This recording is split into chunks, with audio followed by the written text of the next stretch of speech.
Sorry, we're laughing very hard because this is a very quick story. We play the game Heads Up a lot. It's the the iPhone game where it's basically charades. And It's like Taboo. Mike and I played a round of, it was a category of superheroes, but we did it where you couldn't speak, you could only act out, and Mike was just recreating this. Did I do it or you? Yes, I did it. Yeah, I was Mike guessing. was guessing. It's the only way to describe it is like a shimmy jiggle rise to be Storm, arms and out. Mike got it, and he just did it, and now I'm laughing way too much on Mike.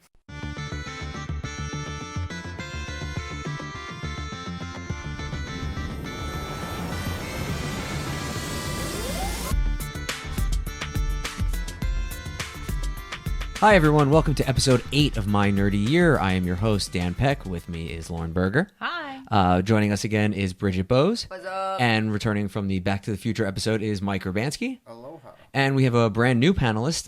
We lovingly poked a little bit of fun of him in the last episode. I told him about it. It's okay. He knows about it. He's a great friend of mine. He's soon to be a father. Yep. Yeah. Please give a warm welcome to Greg Newman. Hello.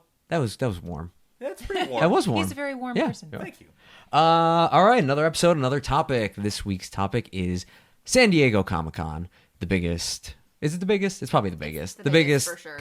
Comic book, entertainment, whatever you have it, convention in the country, and we have all been attendees. Possibly worldwide? I don't know. I would say yeah. Probably. Probably worldwide. Probably. 300,000. Yeah, it's huge. Yeah. So we have all attended this glorious cattle call train wreck. No, as massive as it is really one of my favorite things to do. And in 2015, we had yet another year of begging, borrowing, stealing, any way possible to get into Comic-Con. So real quick, the first year I went to Comic-Con was in 2009 with these two gentlemen right here, Mike and Greg. It was quite a day. Both Mike and Greg were working on a television show, and I think between them, they had 2 hours of sleep the night before. That's about right. You right. got a Yeah. whole 2 hours? No, between they each no. got an hour. That is Yeah. still really good. And we for Comic-Con. hit No, the the road. night before we went. Oh. Yeah. Oh. Yeah. We hit the road about Starting off on no sleep. Yeah. We hit the road at about 6 a.m, drove from LA to San Diego, got there really early, and the two of them basically consisted on energy drinks for the entirety of the day, and we only spent the one day there. We were back in LA that night. It was a whirlwind. In case you're wondering, the energy drink diet is never a good idea. Yeah. Especially, Mike, why don't you tell us your experience about that? Jumping right into it. Did we leave at 6? It felt a lot earlier. No, I think we left at like 4. No, it was definitely not that early. sure? Yeah. No, well, because I think I got out of work around 2:30, and then I went to the supermarket, and I picked up one of those like 4-packs of Red Bull, like the small ones, because I'm like, yeah, I'm gonna need this in the morning. So right then you mean. Yeah, I'm gonna need this in about 20 minutes. So I managed to get probably 40 minutes to an hour of sleep. Took a shower, and then we were in the car, and I was like, yeah, I'll sleep in the car. Yeah, thankfully I was driving, so these guys could get a little bit of rest. But the problem is when you take like a little road trip with 2 of your closest friends, you end up talking for 2 hours, and I'm like, oh, maybe I should... Oops. And so we parked the car, and I'm like, all right, well, I guess I'm going to crack open a Red Bull. And I'm like, man, why'd I get the tiny one? So I ended up cracking 3 of them open. Oh my god. And my stomach was just listening to Oh, that. but wait, there's more. And so I had, but they were just like the 8-ounce ones. So it's kind of like one of those giant ones that you can get in a store. And It's like the so, equivalent of like 64 ounces of soda. in No, terms look, of caffeine. Yeah. sugar-free though. Okay. So- all right, all right. You know, that makes it better. Healthy. No, it Healthy don't. now. And so that was breakfast. And then, and that kept me going until about lunchtime, which, I don't know, noon, 1 o'clock, somewhere Yeah. around there. It's about that. And that's when I was like, I'm kind of tired. and we went to one of those little vendors, and they had. I was like, well, what are my options? And we got Greg and I. Pretty both- sure the guy said red or blue. right. I wasn't really sure what he meant by that, but I think I went blue. Yeah, no, I remember it was a blue full throttle, Yeah. and we both had one, and then maybe half an hour later, we're walking around, and I'm kind of looking at things, and I'm like, I kind of feel a little drunk, and I didn't say anything because I was like, I don't want anyone to be like, dude, you're crazy. And so Greg turns to me, he goes, do you feel drunk? I was feeling drunk. And I was like, yeah, I kind of do. And so, then we actually had lunch. And so I finally ate something. And then, of course, at the end of the day, we're walking out. And there were these people who had like this big cooler there. And it was like Venom or Viper. Venom, yeah. And they were It like, was Venom. here, would you like an energy drink? And I'm like, dear God, no more, no. So that was the year that Mike turned into the Flash. Yeah. Yeah, I do love that story. We'll come back to that year, but I do want to get experiences for each of the ladies as well when we go to Bridget first. Oh, my first Comic-Con experience? I mean, it was everything you could hope your Comic-Con experience to be. I don't know how in-depth you want me to go right now, but Do whatever you want. We're the- pretty loosey-goosey here. the year I knew I was committed to going the whole weekend was for the Doctor Who 50th anniversary, continuing our theme of making every podcast about Doctor Who. And Amen. so I spent weeks. I mean, I had a binder prepared of every schedule, of maps, of every location, of every Wow. hall. Yeah, talk about being a nerd. I mean, I was prepared, but I was not prepared for the experience. I had gone to other cons to kind of build up to it. But it was, I mean, there's nothing like San Diego Comic-Con, and No, there is not. we tried to get into 3 panels the first day and were unsuccessful at each try. So we regrouped and came up with a better plan, and I threw my binder out the window, and No. I know, right? And then it was just Such like a Ravenclaw comment right I there. know, right? It was just after that. It was such a great experience. We had camping outside. We had running into celebrities. We had sneaking into celebrity parties. We're going to be talking about that. Yes. And then Lauren, I was lucky enough to bring you along. Yes, I had never been to San Diego Comic-Con, and we got to go because of Dan's work. And was that the year that we got the hotel room? Or was that the following year? Yes, we were gonna go down just for Saturday, but at Because the last minute, at the time, that was the only day I had off. right? And at the last minute, we decided to see if there was a hotel available. There was, and we just drove down, and because that's just what you do with Comic-Con. Apparently, it's Yeah. just when you're too tired to drive, you just get on the road and go down there and crash for a little bit, and then we go for the next day. Yeah. As we went in on the side with all the video games, and Dan was super excited to try out this one video game. So we get in line. We were in line for 2 hours. I'm still apologizing for And that. What game was it? Evolve. Oh, yeah. Was it good though? I couldn't enjoy it because I knew that I was taking away from her time. So not worth so it. well, no, I really do like the game. But Having never been to Comic-Con, I was nervous about like leaving him there and wandering off on my own because it's huge. It's enormous.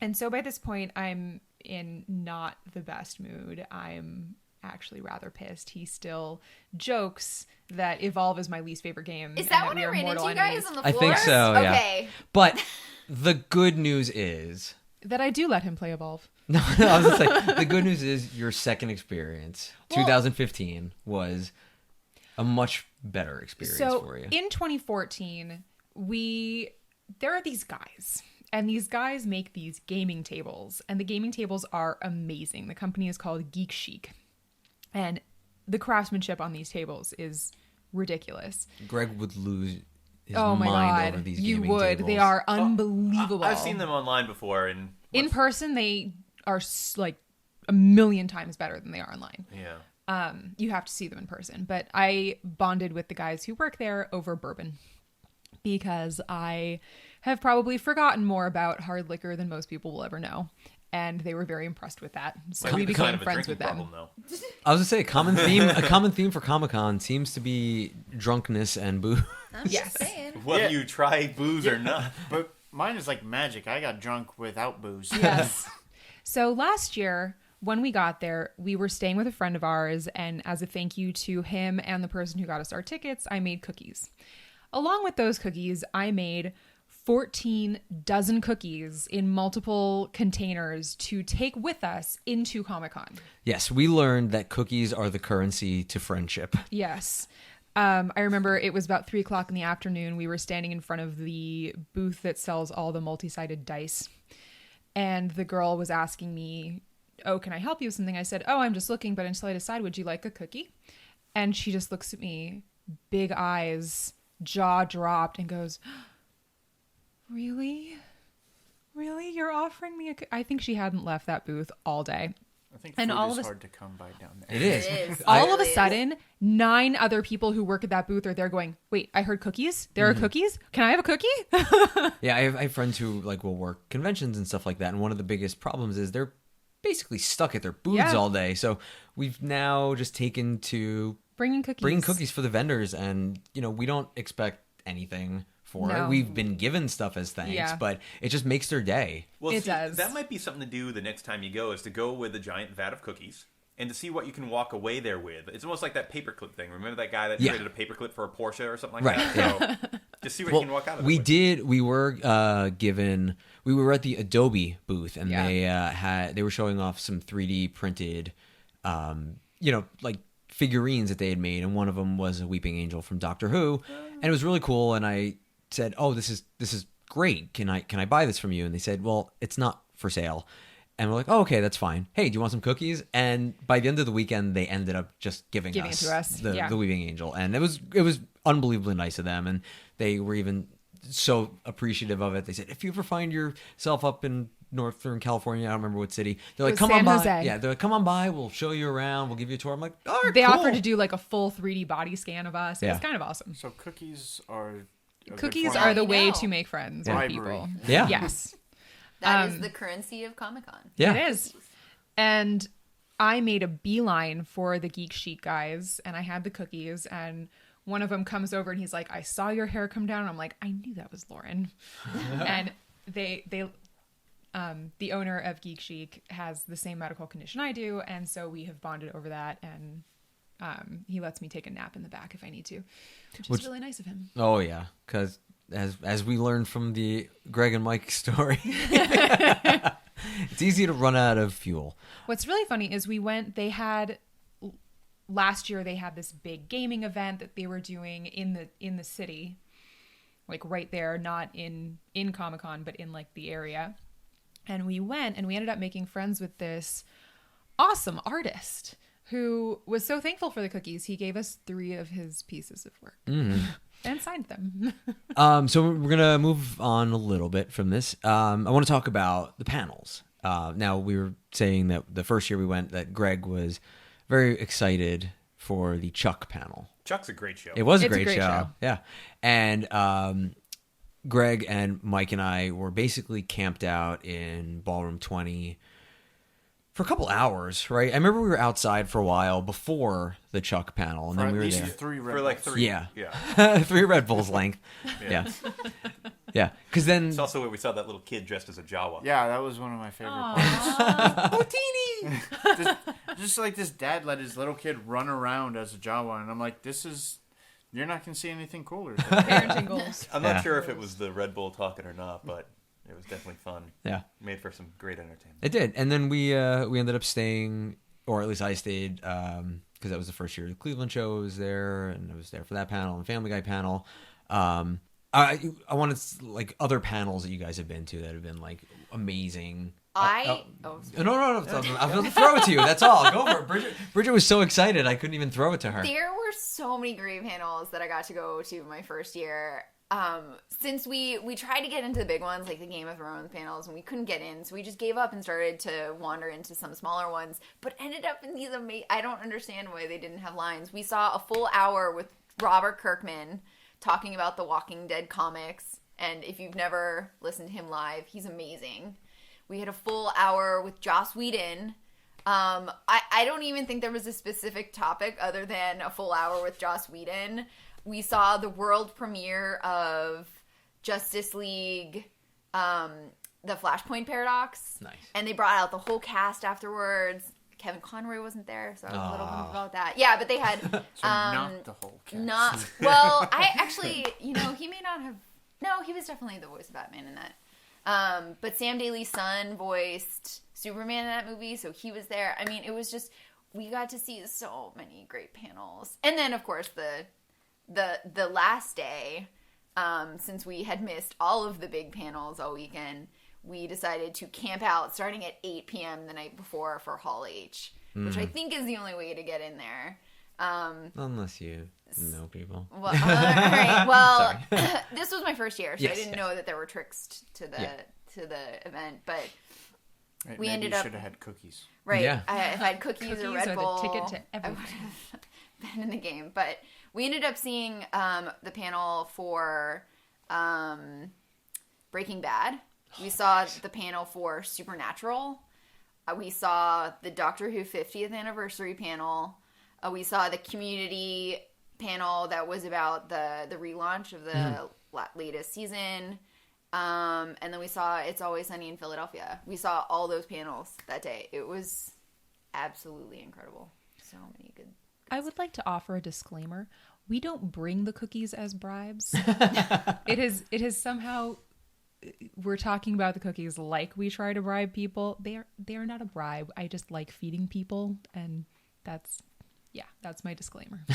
Fair But enough. if you wanted to use them as a bribe, nudge, Greg. nudge, wink, wink. Greg, No, stop then using her you're- powers for evil. But then you'd be like stepping on my thing. I'm the cookie girl. Yeah, I this past year I unfortunately only got to go to one panel. No, that's not true. I was in Ballroom 20 for a few. I was in the Simpsons panel because I wanted to have a seat for the Family Guy panel. It's a little self-serving, of course. Wait, don't you work for the show? I do, but it's actually significantly harder to get in, even if you work for the shows now. And I'll I will just never forget this. I mean, I've written an episode of Family Guy. It'll be premiering soon. Yay. And when they were talking about the upcoming episodes, the executive producers, very in passing, mentioned the episode, and I felt I swelled up with so much pride. Like I'm not a prideful every yeah nerd's dream. yeah I'm not a prideful person, but He's really not. it is how It's actually so left far you speechless. yes it's the closest I have stammering. come to being one of the people sitting on the other side of the table, which is like an ultimate dream of mine, especially at Comic-Con, where it is like the The best of the best. it's the top shelf one. So the 2015 Comic-Con will always have like a very special place in my heart because of that, and it was amazing. Even just the notion of that I'm contributing towards something that people are excited to see, it just meant the world to me. And I was surrounded by strangers, and all I wanted to do was tap them on the shoulder, be like, hey, guess what? But I played it cool. Wow. I played it cool. And then when the panel broke, I like texted every person I knew. Yeah, I totally would have been that person. Like, it's me. That's my episode. So Yeah. good for you. Thank you. That's amazing. So 2015, in comics in general, I want to take a step away from San Diego for a second. What a year it was for comics. Not only in terms of actual books, but in terms of multimedia. And it is nothing makes that more apparent than by the shirt that Mike is currently wearing. You will be able to see it when we post the picture on our Twitter and Instagram. And it's the TV show The Flash. Specifically, he's wearing a Star Labs He is wearing a t-shirt. Star Labs. I stole it from Grant Gustin. I I wouldn't put it past you.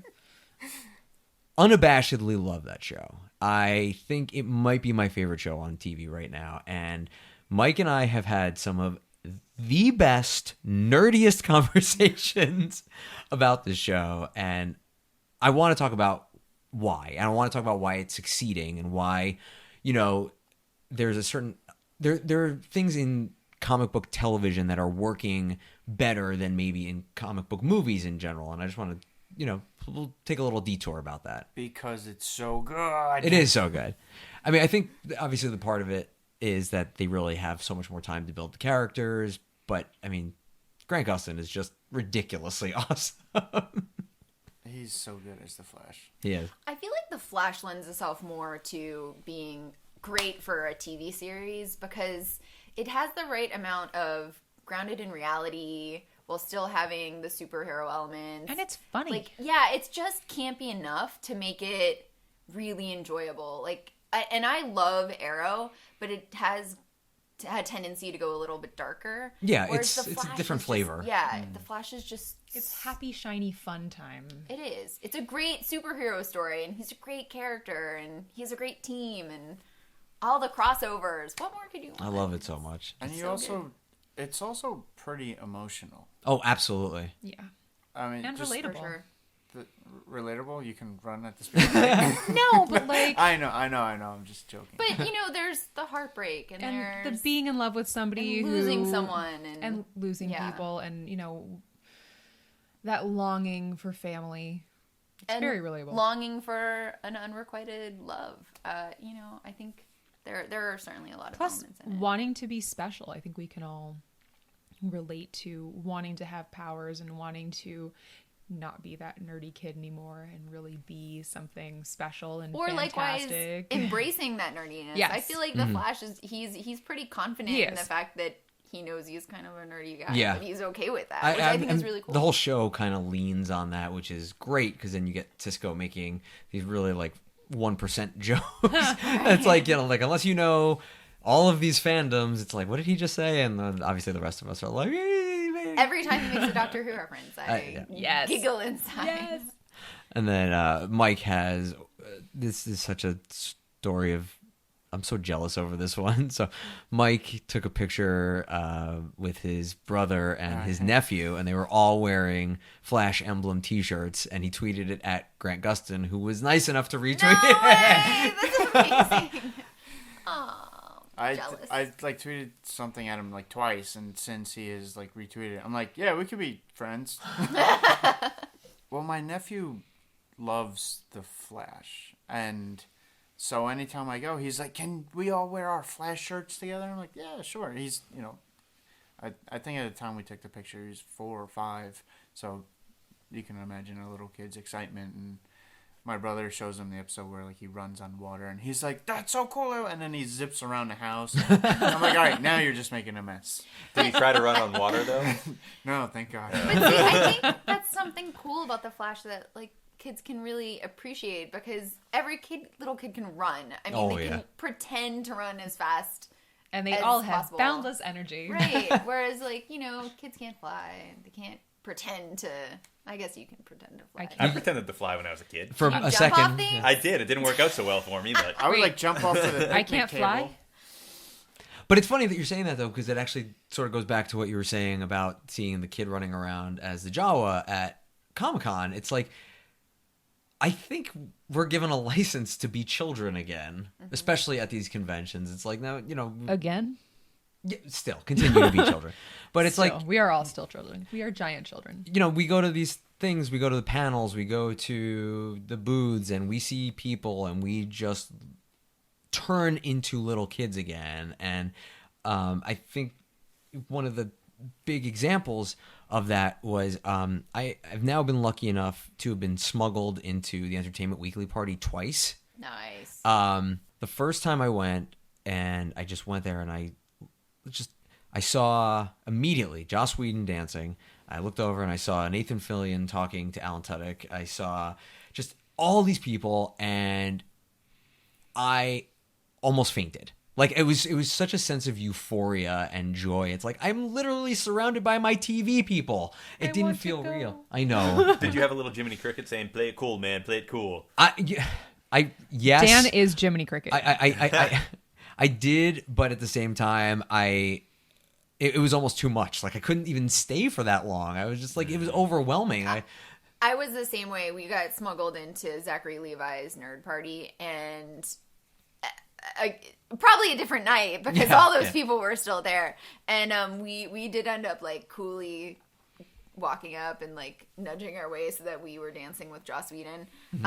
Which, by the way, I don't know if you've ever seen Joss Whedon dance, but he is like epically bad, but embraces it. Wait, like with every ounce of 11th his Doctor being. at Amy and Rory's wedding band? I mean, no, even it's worse. He looks like an inflatable, wacky waving, inflatable arm flailing two-man kind That's of. exactly and it. he owns it. He I owns think that's it, and actually I a love dance, it. though. I don't know. Let's hope so. Oh, Isn't that's that what the I call Groot? myself. That's the Groot dance. It's pretty much the Groot. Yeah. Oh God, that's what we did last year. Dan put on a Groot silicone mask, and we recorded him with the music doing the Groot dance.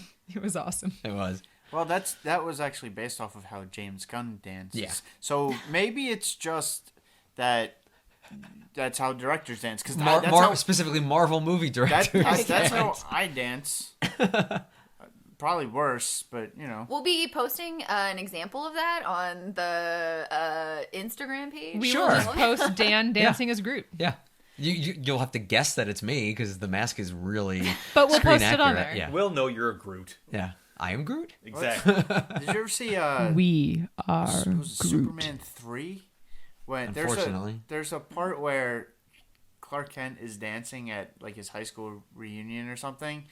And I was watching this, I don't know, a few weeks ago, and so I took a video of it and I sent it to my mom. I said, "So this is where I learned how to dance." Oh, did you send that to me too? Probably. Yeah, I don't know. It's like he dances like a terrible person. Oh no, not a terrible person. Terrible dancer. Terrible A dancer, good yeah. person. Well, he's Superman.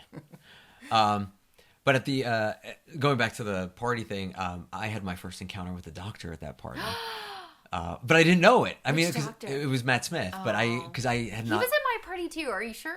This was in 2011, so Yeah. I hadn't started watching the show yet, but I No, I recognized him. think this was 2012 that I was. I there. recognized him from the billboards that were up, but I didn't like. I was like, oh, I know that guy. This was this before you watched Yes, Doctor that's what I'm Who? saying. Yeah, it was about Oh 2 my years. But now my Right. psycho time travel-y brain, it's like maybe he knows me from.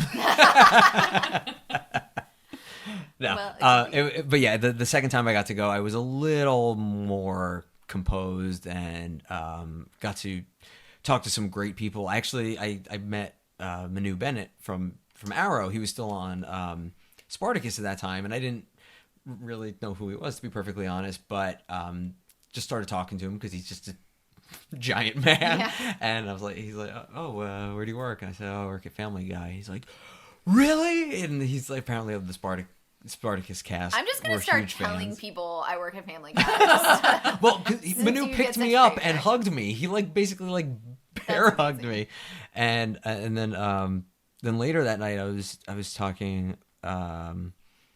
This sounds so name droppy. I apologize, but I was talking to Damon Lindelof, being like, "I just love you, my man." God, that's amazing. And he had actually coincidentally come to the Family Guy office a few days prior, and I was talking to him about that, and this woman to my left said, "You work at Family Guy?"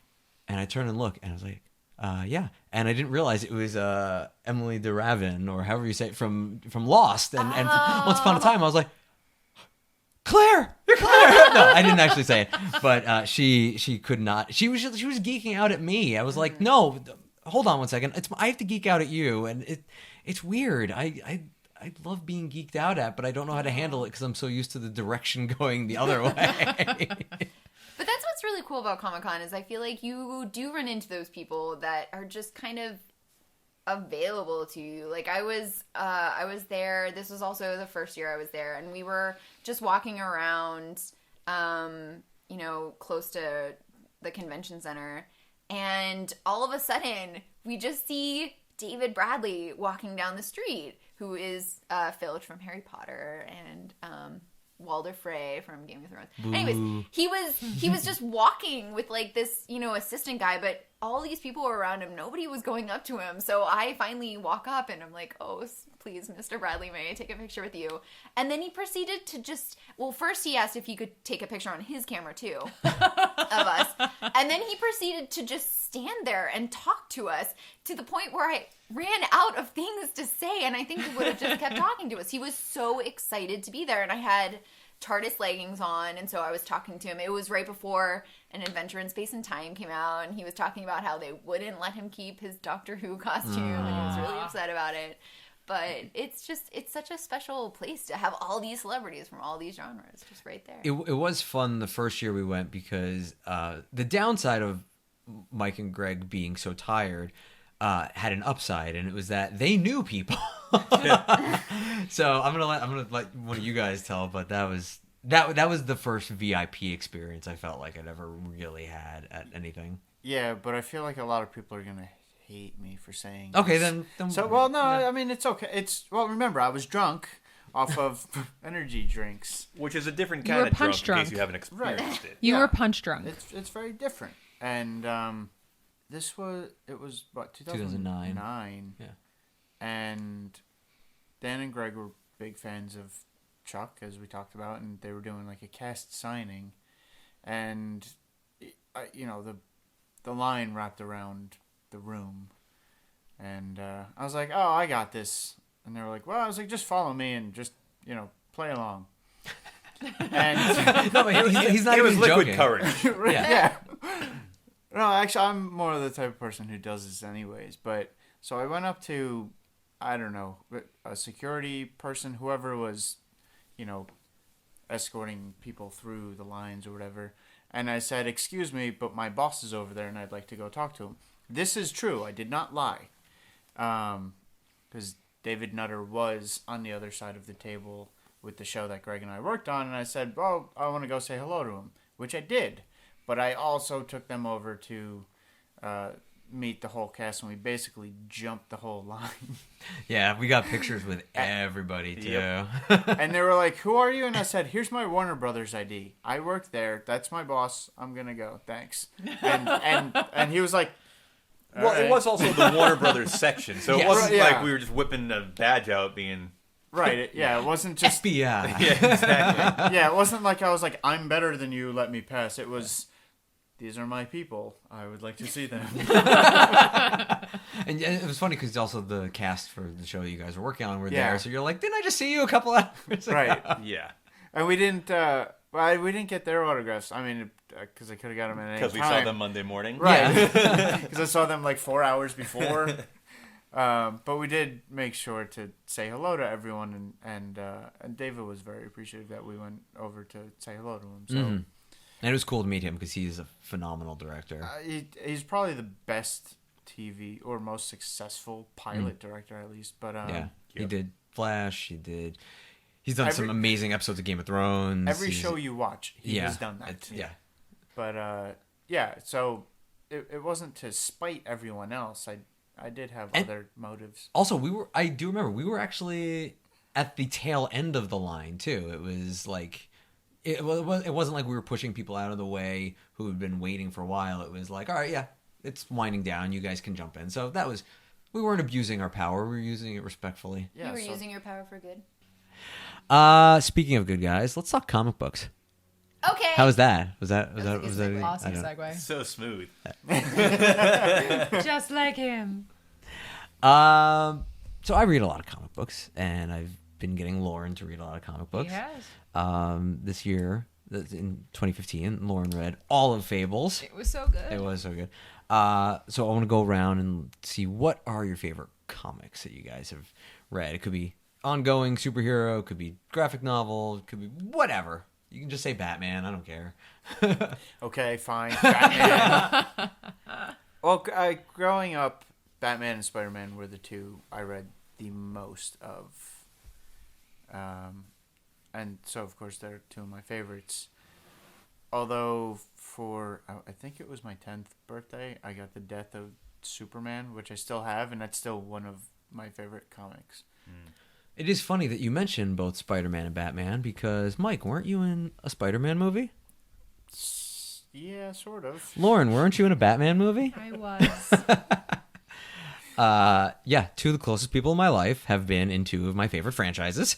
Mike was background in Spider-Man 2, and the first promo photo that came out for Spider-Man 2 was from left to right, a camera, Tobey Maguire, and Mike. No way. Yeah. That's funny. Yeah. And Lauren was one of the trick-or-treaters in Batman Forever. I was in 5th grade. I got to miss like a week of school to go be on the set. I spent most of the time locked in a trailer, but Jim Carrey did come and play cards with us because we were locked in trailer for a What week. was your costume? So if you look at the trick-or-treaters, I am the skeleton in the orange cape with a mask and orange hair on the far side, one of the far sides of the door. I think it's on the far left. It might be the far right. I can't remember anymore. All right. Well, the next time I watch Batman Forever, Which is often. So, do you guys remember the thugs Yeah. in Batman Forever? So we were The Dayglow thugs. The really scary looking. with like piercings everywhere, piercings through their cheeks. It was weird.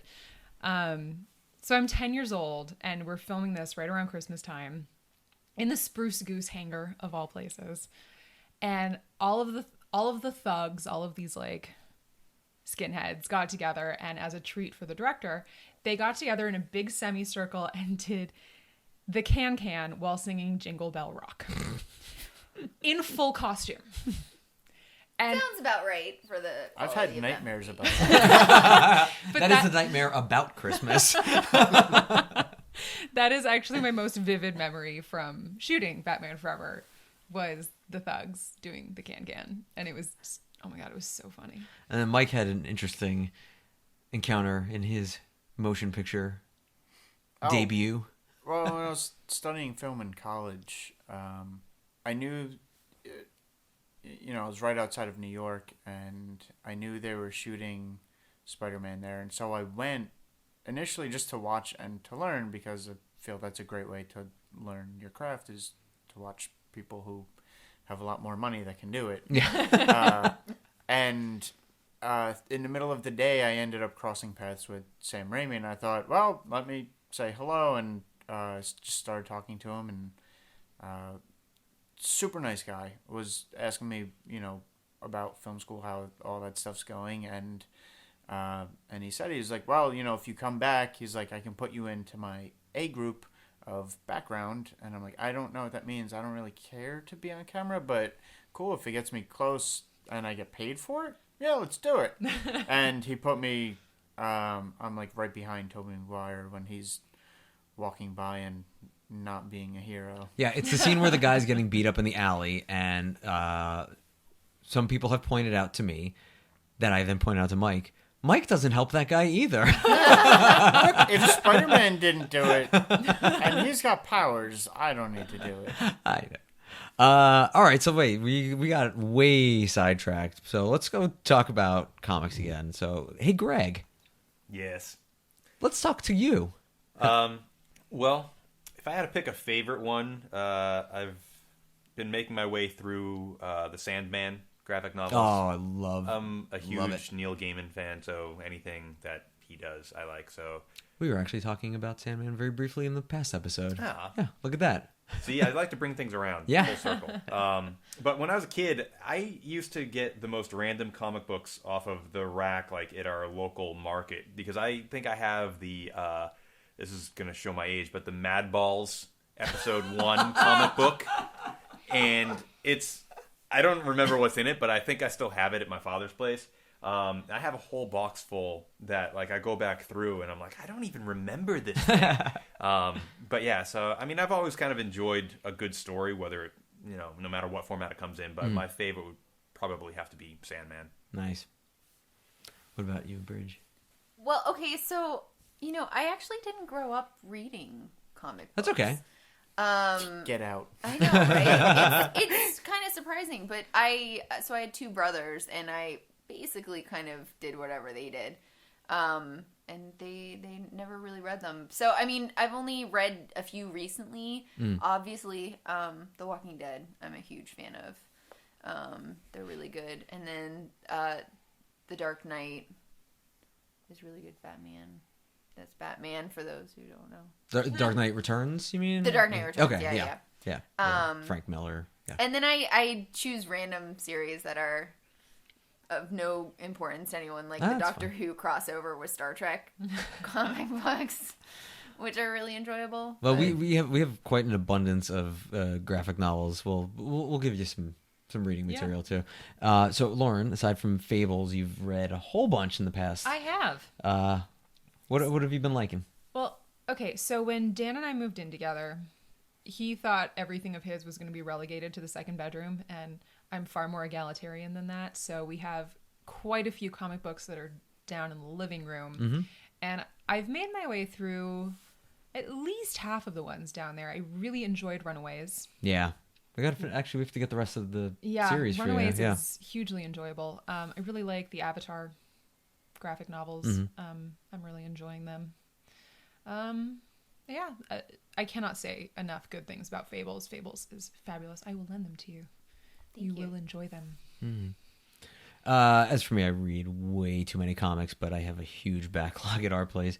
My favorite as a kid, though, were X-Men comics, especially because, like, the 90s were the heyday for comic book cartoons, and just watching Spider-Man and X-Men after school was just the greatest thing. Mike and I are sharing a look right now. That like, theme song. The theme song was so good. Yeah, that I grew up on all those. Yeah.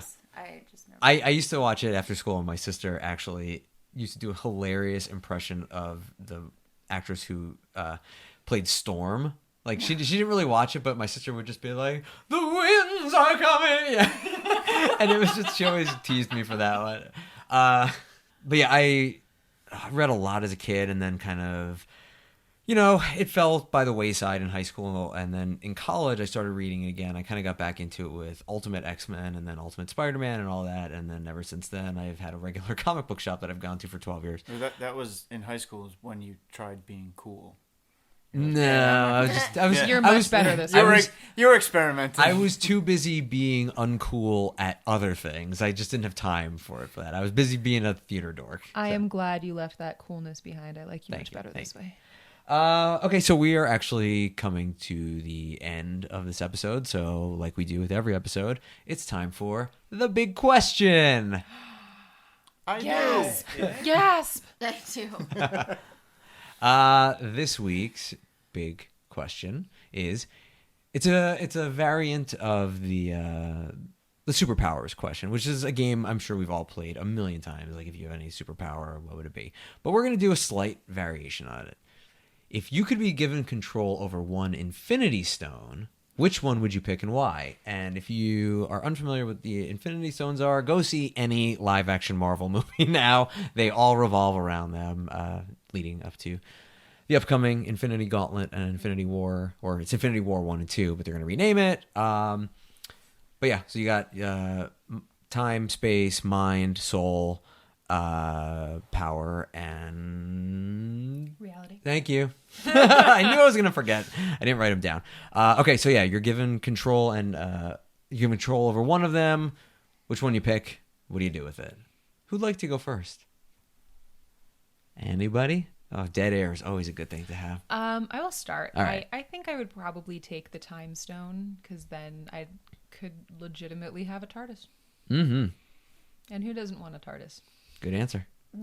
So would you just stick the stone like on the phone booth? Yeah, why not? Oh, that's actually a good idea. Yeah. Yeah. Why not? Yeah, you'd basically have your own, drive engine. Yeah, good call. Good participation, Mike. Now you get to go. I think I'd be torn between the time and soul gems.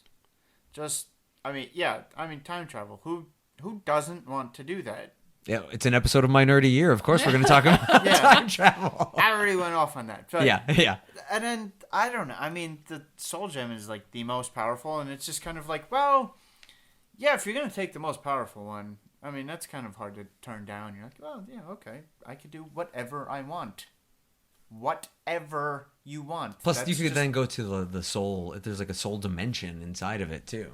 Yeah, you can do anything. Yeah. And that's just, cool. You'd be like, well, let's be honest. Here's your options. Do you want to do this, or anything? If you had control over souls, I know what you'd be. You'd be a Ghostbuster. I think I'd have way too much fun with that. Like, it's just power that should not be granted to anyone. I'm just thinking about there's a mummy roller coaster at Universal Studios, and it starts with "Your soul belongs to me," and that would be Mike at every turn. Who'd like to go next? I'll follow up. All right. I probably also would like the Soul Stone, although I'm also intrigued by the Power Stone. For the sole fact that I could destroy a planet with, a whim, basically. Okay, then you don't get that stone. All right. You've just disqualified yourself from that one. I'm sorry. This is just for the good of all of... Well, but see, then that way, it could be peace through power. You're Frieza. Frieza? You're Who's Frieza. From Dragon Ball Z. He likes blowing up He likes to planets. blow up planets. Okay. Well, I'm not saying that I would. Yeah. I'm just saying that it'd be nice to have that power, and then I could therefore have peace with the power of, well, if you don't have my peace, then you're done. Well, it's more accurate yeah. to just call him Thanos. Yeah. I mean, he's tall enough. Actually, Well, I don't want them all. Actually, I'll he's share. Darth Vader. You are a little Possibly, bit. and I'll Yeah, blow you- up Alderaan. Yeah, you're bringing order to the galaxy through fear. Yeah, but Vader didn't really blow up Alderaan. It was, what's his name? minions. Grand Moff Tarkin. Yeah. You He better was brush evil. up. Yeah. Yeah. Bridget? Well, I was thinking I'm back and forth between the time and the power, but for the opposite reason of I'm like, because I feel like I trust myself enough to be able to use that power for good. With great power comes great responsibility. Yeah, I can see a Bridget run universe, and it's a pretty place. Oh, thank you. Well, yeah, I just feel like if somebody has to have that stone, I would want it to be me, because I feel like I could I would do my best with it and try for the greater good. Bridget would take the Hippocratic Oath. Do no harm. I feel like I really would. And the time would just be for personal satisfaction, Right. to be able to travel through You time. take power, I'll take time. We'll travel together. Oh, perfect. Yeah. See, Well, partnerships. that works out great because I'm actually going to take a bit of a dark horse candidate here, and I would take the Space Gem. Ooh. The real reason I would do it is much in the way that Lauren wants a TARDIS. You have to have mastery over space in order to have it be bigger on the inside. Well, we'll do it together. Exactly. But the real reason I want it is because I am sick and tired of sitting in traffic. Little backstory. But I could also solve that with the Power Stone a little bit. Yeah, but the idea of the big question was born out of me sitting in traffic, and this was the first one I thought of, and I was like, I would do anything right now to be able to just teleport home. And then there is also the element of space, not only with teleporting, but like the notion of like the TARDIS. I could basically buy a house in the middle of nowhere, and you just open the door and you have a 48 room, house inside. It's, the bigger on the inside notion. Plus, I would like to go to outer space, but I'm definitely not qualified to be an astronaut. That's and true. two, oh my God, am I chicken? It took me 16 years of my life just to get on like a real grown-ups roller coaster. I thought you were going to say Really? to go outside. I was agoraphobic until I was 16. No, I was terrified of roller coasters, so I can't even imagine what a trip through space would do to me unless I had that's like my thing. I don't want to go skydiving unless I have the ability to fly because I want that as a backup. I just don't trust the I think universe. They give you two enough. shoots when you jump. I in case would, one fails. I'd request like 8 or 9 With to be Dan's perfectly luck, honest. both of those would fail. Yeah. He does not have the best luck. So I would like He the tends to hurt himself a lot. I would like the Space Stone as much as I would like the Reality Stone also, because then essentially I could make Spider-Man real because I would bend reality to make that the case. I think I'd be better. It'd be safer to give me the space. That's The probably. space What gem. does that say about the Mind Stone, then, that none of us want it? Well, Or do we would- just assume that Vision has it and that's already spoken Well, for? Vision has it, but also I think that with too much information, it could basically break your mind, I would think. True. It would probably take a lot of focus. It would almost be too much. It would sort of be like the same way with like the Power Stone. It's like, much like in the end of Guardians of the Galaxy, it's just too much to contain. If only we had a gauntlet to put them all in. Yeah. When I was little, I didn't have a lot of friends as a kid. I was kind of an outcast. And I used to wonder, what does everybody think about me? And I would try to see myself from other people's eyes. And it took me a long time to accept the fact that I don't want to know what other people think about me. And that is why I would not want the mind gem. I don't want to be in other people's heads. I don't want to have anything else to do with anybody else's heads. Leave that stuff alone. I really want to make a reference, but I won't because it's about Captain America Civil War. Okay, yeah, we're being respectful. I'll be respectful. Yeah, okay. Well, that will do it for this episode. I want to thank everyone for being here. Greg Newman, Mike Urbanski, Bridget Bowes, Lauren Bergher. Please be sure to follow us on Twitter, on Instagram, subscribe to the podcast, comment, those things. Do all of them. Be social. Yeah, be social. Talk to one another about it. What did you like? Nothing negative. I can't through the virtual realm. Yeah. Don't talk to people. And we will be back next time where we will be talking about International Tabletop Gaming Day. Hooray! Yeah, that's gonna be a fun one. They're all fun ones, but that's gonna be a fun one too. Thanks everyone. Bye. Thank you for listening to My Nerdy Year. Our theme song, Crunk Night, is written and performed by Kevin MacLeod at Incompetech.com and is licensed under Creative Commons. For full credits and for more information about the show, please visit mynerdyyear.wordpress.com.